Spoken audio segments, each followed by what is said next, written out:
నుంచి ఇప్పటి వరకు ఎన్నో అద్భుతమైన సినిమాల్ని అందించినటువంటి our one and only extremely talented director Maruthi గారిని మాట్లాడవలసిందిగా రిక్వెస్ట్ చేస్తున్నాం.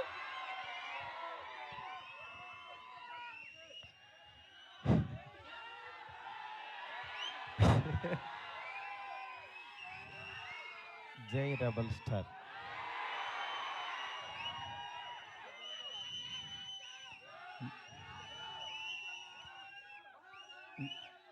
చాలాసార్లు చాలామంది అడిగేవాళ్ళు, కానీ నిజంగా అంటే మాటలు రాని సందర్భం అంటారే, అలా ఉంది ఇప్పుడు పరిస్థితి. ఫస్ట్ ఆఫ్ ఆల్ మనకి గెస్ట్లు వచ్చారు, national media. Thank you so much sir for being here. Welcome to Hyderabad sir. Please have nice food and please take our hospitality. Thank you so much sir. Telugu, Tamil and Kannada everyone. Telugu media గురించి చెప్పక్కర్లేదు. నా first beginning journey నుంచి నాతో పాటు నా family members లాగా నన్ను మందలిస్తూ, నా చేత మంచి సినిమాలు తీయిస్తూ, నన్ను నడిపిస్తూ ముందుకు తీసుకెళ్తున్నారు నా తెలుగు మీడియా మిత్రులందరూ. వాళ్ళందరికీ కూడా థ్యాంక్స్ అని చిన్న మాటతో చెప్పలేను. ఎందుకంటే ఒకళ్ళని ప్రత్యేకం కాదు, నాకు పరిచయం ఉన్న ప్రతి ఒక్కళ్ళు నేను మంచి సినిమా తీయాలని తాపత్రయపడ్డారు. వాళ్ళందరికీ కూడా పేరున చాలా చాలా చాలా థ్యాంక్స్. నెక్స్ట్ డైలాగ్ లేవు, అదే నేను మా ఎస్కేన్ అంత చించుకోలేను, కానీ బట్ నా ఎమోషన్ అంతా లోపల ఉంటుంది. నా ఇదంతా నేను అంటే ఫస్ట్ ఈ జర్నీ ఒక చిన్న మాటతో చెప్పాలి. ఒకరోజు వచ్చి యువి వంశీ, డార్లింగ్ ప్రభాస్తో సినిమా చేస్తావా అన్నాడు. అదే డార్లింగ్ నేను గోపీచంద్తో చేస్తున్నాను, ప్రభాస్తో అడుగుతున్నావు, ఎందుకు చేయను, అలాంటి ఆపర్చునిటీ వస్తే అన్నాను. సరే రేపు ప్రభాస్ బాంబే రమ్మన్నాడు, ఒకసారి వెళ్ళి కలువు అన్నాడు. అనేసరికి ఆయనకి ఫోన్ చేస్తే టక్మని వెంటనే వెళ్ళాను. వెళ్ళిన తర్వాత చాలా బాగా ఆయనతో అంటే అసలు ఆయన చూడటం అనేదే ఒక గాడ్ని కలిసినంత ఒక ఆనందంగా ఉంటుంది. అంటే అలాంటి నిజంగా ఆయన కలవడం అంటే ఒక ఆ ఎగ్జైట్మెంట్ ఇది. వెళ్ళిన తర్వాత నేను మాట్లాడే విధానం, ఇంకా ఆయన మనం ట్రావెల్ అవ్వాలనేది, అంటే ఆయన ప్రేమ కథ చిత్రానికి భలే భలే మగాడు వైకి ఆయన చాలా పిచ్చ ఇదనమాట. నాకు అలాంటి సినిమా ఒకటి చేయాలందండి సరదాగా అన్నారు ఆయన. అని అంటే అయ్యో తప్పకుండానండి అని చెప్తే అండి అనొద్దు డార్లింగ్ అని పిలువ అన్నాడు ఆయన. అంటే ఆయన మనిషిని నచ్చితే ఎంత ఓన్ చేసుకుంటారో చెప్తున్నా. దాని తర్వాత పక్క కమర్షియల్ పెద్ద ఆడలేదు, బట్ అయినా సరే ప్రొడ్యూసరు కమిటీ అయిన ప్రొడ్యూసర్ వెనక్కి వెళ్ళిపోయారు నాకు ఈ కాంబినేషన్ వద్దని. బట్ ఆయన నిలబడ్డాడు, ఆయన ఒక్కడు ప్రపంచానికి. నేనన్నాను నేను కూడా యాక్చువల్గా వద్దులే ఇలాంటి పరిస్థితుల్లో ఎందుకు అని ఒక మెసేజ్ పెట్టేద్దాం ఆయనకి, డార్లింగ్ మనం తర్వాత చేద్దాము పోనని నేను మెసేజ్ పెట్టేద్దామని ఫోన్ తీసి వంశీకి చెప్పా, డార్లింగ్ ఎందుకు ప్రభాస్ గారు ఆయన దీనిలో ఉన్నారు, నాకున్న ఇప్పుడు దీనికి కరెక్ట్ కాదు, ఇలాంటి టైంలో నేను కూడా చేయలేను, నేను ఏదో తేజుతోనే ఇట్లా వెళ్ళిపోతాను అన్నా. అని అంటే సరే నువ్వు ఆలోచించుకో అన్నారు. ఆ రోజు ఈవినింగ్ మళ్ళీ ఆయనే ప్రభాస్ గారు ఫోన్ చేశారు. ఫోన్ చేసి డార్లింగ్ నువ్వు చెప్పింది అది బాగుంది, ఇది చాలా బాగుంది, ఇది అదిరిపోయింది అన్నారు. ఈయన ఇంత నమ్ముతున్నాడు ఏంటి అసలు నన్ను అని ఇంత నమ్మినప్పుడు, ఇంత నమ్ముతున్నాడు అనుకుని నేను 2 days ఆలోచించి, అరే మనం పని చేయలేము అని వెనక్కి అడిగేస్తే ఇక చచ్చిపోయినట్టే, మనం హైదరాబాద్ వచ్చింది వెనక్కి తిరిగి వెళ్ళడానికి కాదు కదా, అందుకని సరే తేల్చుకుందాం, ఇది ఎందుకు తీయలేమో చూద్దాం అని చెప్పి ఆ రోజు కాల్ తీసుకుని ఆయనకి చెప్పడం మొదలుపెట్టాను. దాని తర్వాత అలా ఈ రాజ్యసభ ఇలా అయింది. ఈలోపు యాక్చువల్గా పాపం ఫ్యాన్స్ మీ అందరికీ చాలా ఎక్స్పెక్టేషన్ ఉంటుంది. దానివల్ల ఈ కాంబినేషన్ కరెక్ట్ కాదేమో, ఎలా ఉంటుందో, అసలు ఈ కామెడీ ఎలా చేస్తాడు, ప్రభాస్కి ఒక ఇమేజ్ ఉంది, ఇలాంటివన్నీ చాలా డౌట్లు ఉండే అందరికీ మీకే కాదు అసలు మా ఇంట్లోనే డౌట్లు ఉంటాయి, ఏం నిజంగా నువ్వు ప్రభాస్తో తీస్తావా అని. కానీ నేను నా పెన్ను నా టేబుల్ కూర్చుని, నేను ఒంటరిగా కూర్చుని అలా దాని వైపు చూస్తూ ఎందుకు రాయలేం, ఇలాగే కూర్చొని రాసిన వాళ్ళు చాలా అద్భుతాలు చేశారు, ఎందుకు అవ్వదు అని కూర్చొని రాయటం మొదలుపెట్టాను. అదే ఇవాళ రాజ్యసభ అయింది.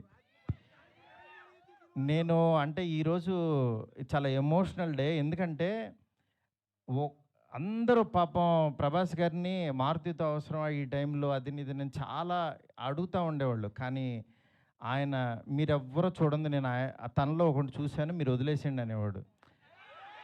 అంటే ఆయన ఆయన ఇవాళ ఇవాళ ఇది టీజర్ లాంచ్ అవుతుంటే రాత్రి 2:00 ఫోన్ చేసి ఒక హాఫ్ అన్ అవర్ మాట్లాడాడు.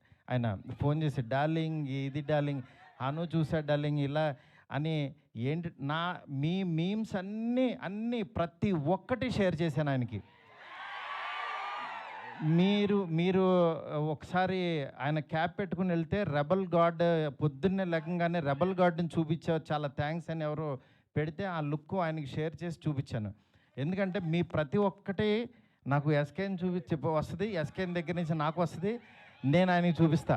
ఇది ఒక ప్రాసెస్ అనమాట మాది. నిజంగా మీ అభిమానం, మీ ప్రేమ ఆయన గుండెలు నిండా నింపేసుకున్నారు. కానీ ఎంత ప్రేమ అంటే మీరు అనుకుంటున్నారు మీరు పిచ్చిగా ప్రేమిస్తున్నారని, కానీ మీకంటే 1000 టైమ్స్ ఎక్కువ ప్రేమిస్తున్నాడు మిమ్మల్ని ఆయన. ఆయన కనపట్లేదని ఏదో చిన్న డిసప్పాయింట్ ఉండొచ్చు, కానీ మీకు బెస్ట్ ఇవ్వడం కోసం రాత్రి పగలు ఎంత తాపత్రయపడతాడో నేను కళ్ళారా చూస్తున్నాను. ఆయన ఏది లెక్క చేయరు అసలు. అంటే ఆయన హెల్త్ అని కానీ ఇది కానీ రాత్రి 2ంటికి 3ంటికి వాయిస్ మెసేజ్లు, డార్లింగ్ ఇది ఓకేనా, ఇది బాగుందా, ఏంటి ఇంత పిచ్చేంటి అనుకుంటాను నేను. మంచి సినిమా ఇవ్వాలి. నా అభిమానులు మామూలు అభిమానులు కాదు డార్లింగ్, వాళ్ళు ప్రాణం పెట్టేస్తారు డార్లింగ్ అంటాడు ఆయన. అలాంటి అభిమానుల కోసం యాక్చువల్గా మేమిద్దరం కలిసి ఒకటే అనుకున్నాం, డార్లింగ్ వింటేజ్ డార్లింగ్ చూపిద్దాం ఒకసారి. మీ టైమింగ్ ఒకటి ఉంటుంది, ఆ టైమింగ్ని మళ్ళీ ఒకసారి బుజ్జిగాడిని మళ్ళీ టచ్ చేద్దాం. మళ్ళీ ఒకసారి పాన్ ఇండియా బుజ్జిగాడు ఎలా ఉంటాడో రాద్దాం, అలాంటి తీసుకెళ్దాం, ఈ జోనర్ ఎంచుకుందాం అని చెప్పి అలా చాలా అంటే హీరోయిన్స్ లేక డ్రైగా ఉన్న ఆయన లైఫ్కి యాక్చువల్గా ఒకళ్ళు కాదు, ఇద్దరు కాదు, ముగ్గురిని పెడదాం. ఆయన యాక్చువల్గా సరదాగా డార్లింగ్ ఒక ఇద్దరిని పెట్టగలవా అన్నారు. అంటే ఆయన సలార్లో యాక్చువల్గా ఎవరు లేరు, ఉన్న అమ్మాయి కూడా ఎప్పుడో వస్తుంది, నెక్స్ట్ కలికి కూడా సరదాగా ఎప్పుడో ఒకళ్ళు వచ్చినా వెళ్ళిపోద్ది అదొక వాళ్ళు. నా లైఫ్ అంతా ఆదిపురుషు చూస్తేనే సీతాదేవి ఆవిడెక్కడో ఉంటుంది, ఆవిడెక్కడో ఉంది, కానీ నా దగ్గర నా ఇంట్లో ఎవరు లేరు డార్లింగ్, ఒక ఇద్దరిని పెట్టగలవా అన్నారు. ఆయన అన్న మాటకి నేను పైనుంచి కింద చూసే డార్లింగ్ మీ రేంజ్కి ఇద్దరేంటి ముగ్గురిని పెడతానన్నా. అలా యాక్చువల్గా ముగ్గురిని తీసుకెళ్ళి ఒక హర్రర్ కొంపలో పెట్టి రొమాంటిక్ ఫ్యాంటసీ నేను చెప్తున్నాను, నేను ప్రామిస్ చేస్తున్నా ఈరోజు ఇది జస్ట్ టీజర్. ఈ వరల్డ్ ఎలా ఉంటుందో మీకు జస్ట్ చూపించామంతే. ఇది trailer cinema you can't imagine, I'm telling. ఎందుకంటే నేను యాక్చువల్గా యాజ్ ఏ ఆర్టిస్ట్గా ఇందాకడ ఒక థియేటర్కి కట్అవుట్ పెట్టారు, అదే థియేటర్ దగ్గర చిరంజీవి గారి యాక్చువల్గా బ్యానర్స్ కట్టేవాడు నేను, పెయింటింగ్స్ రాసి. అంటే నేను ఆర్ట్ బ్యాక్గ్రౌండ్ నుంచి వచ్చా, రోడ్డు మీద బొమ్మలు వేసుకున్న దగ్గర నుంచి వచ్చా. నా ఆర్ట్ని 2D యానిమేషన్ చేశా, 3D యానిమేషన్కి వెళ్ళా, అలా చివరికి యాక్చువల్గా ఒక హాలీవుడ్ కంపెనీతో వర్క్ చేసే స్థాయికి వచ్చాను ఈ సినిమాతో. నేను అందుకని చెప్తాను, యాక్చువల్గా మీరెవరు దయచేసి టైం వేస్ట్ చేసుకోవద్దు, ఎవరు హార్డ్ వర్క్ చేయండి, డెఫినెట్గా వన్ డే మీది అవుతుంది. ఈరోజు నాది, తర్వాత రోజు మీది. అంతేగాని నేను ఏదో సాధించేసానని కాదు, నేను ఒక ఎగ్జాంపుల్ అని చెప్తున్నాను మీకు అంతే. నిజంగా ఫ్యాన్స్ అందరూ, నేను ఎప్పుడు కూడా నా గురించి రివ్యూస్ చదువుకోవడం కానీ పేరు, నా ఫేస్ని కట్ చేసి యాక్చువల్గా వీడియోస్లో పెట్టి నాలో లేని హీరోయిజాన్ని మీరు చూపిస్తున్నారు. నిజంగా దానికి మీకు ఏమిచ్చినా నేను చెప్పలేను.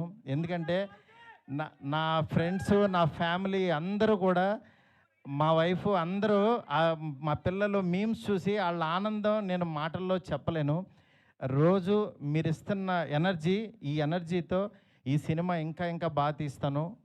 ఇంకొంచెం బ్యాలెన్స్ ఉంది, బాగా తీస్తానంటే ఇంకా చాలా తీయలేమని కంగారు పడద్దు. ఆయన వర్క్ ఉంది, నెక్స్ట్ అట్లాగే సాంగ్స్ ఉన్నాయి. ఒకటైంది కదా, కొంచెం ఆగండి. మీరు అడుగుతుంటే కంగారు వచ్చేస్తుంది. ఎందుకంటే ఎప్పుడు ఏం వదలాలో అవి వదులుతూ మీకు ఇదే రేంజ్ క్వాలిటీ కంటెంట్ ఇవ్వడం కోసమే కష్టపడుతున్నాం, టైం తీసుకుంటున్నాం.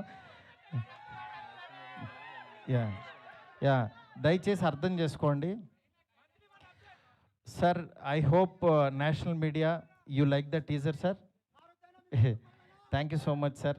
Please encourage me sir, please support us sir. You are coming such a long way sir. Thank you so much.